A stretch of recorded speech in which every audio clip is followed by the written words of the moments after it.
18 জানুয়ারি রোববার সন্ধ্যার পর থেকে গভীর রাত পর্যন্ত পিরোজপুরের নাজিরপুর সদর ইউনিয়নের কুমারখালী সার্বজনীন কালী মন্দির প্রাঙ্গণে চিতই পিঠা উৎসব ঘিরে তৈরি হয় উৎসবমুখর পরিবেশ।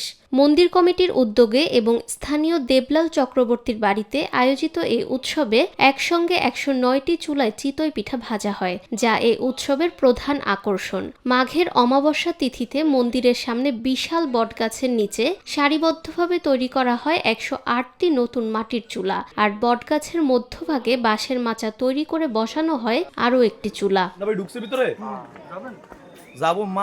প্রচণ্ড শীত উপেক্ষা করে পিরোজপুর সহ আশেপাশের বিভিন্ন জেলা ও উপজেলা থেকে হাজারো নারী পুরুষ ভক্ত ও দর্শনার্থীর উপস্থিতিতে উৎসব প্রাঙ্গণ হয়ে ওঠে জনসমুদ্রে পরিণত। হিন্দু ধর্মাবলম্বীদের আয়োজনে হলেও এই উৎসবে অংশ নেয় বিভিন্ন ধর্মের মানুষ।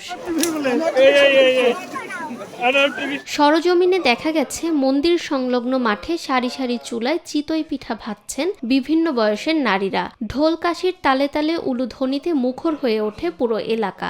একই সঙ্গে বটগাছের উঁচু মাচায় বসেও পিঠা ভাজতে দেখা যায় এক ভক্তকে, যা উৎসবকে দিয়েছে ভিন্ন মাত্রা। শতবর্ষী এই চিতই পিঠা উৎসব শুধু একটি ধর্মীয় আয়োজন নয়, বরং এটি গ্রামীণ ঐতিহ্য, বিশ্বাস ও সম্প্রীতির এক অনন্য নিদর্শন। নিরপেক্ষ, সত্য প্রকাশে আপোষহীন।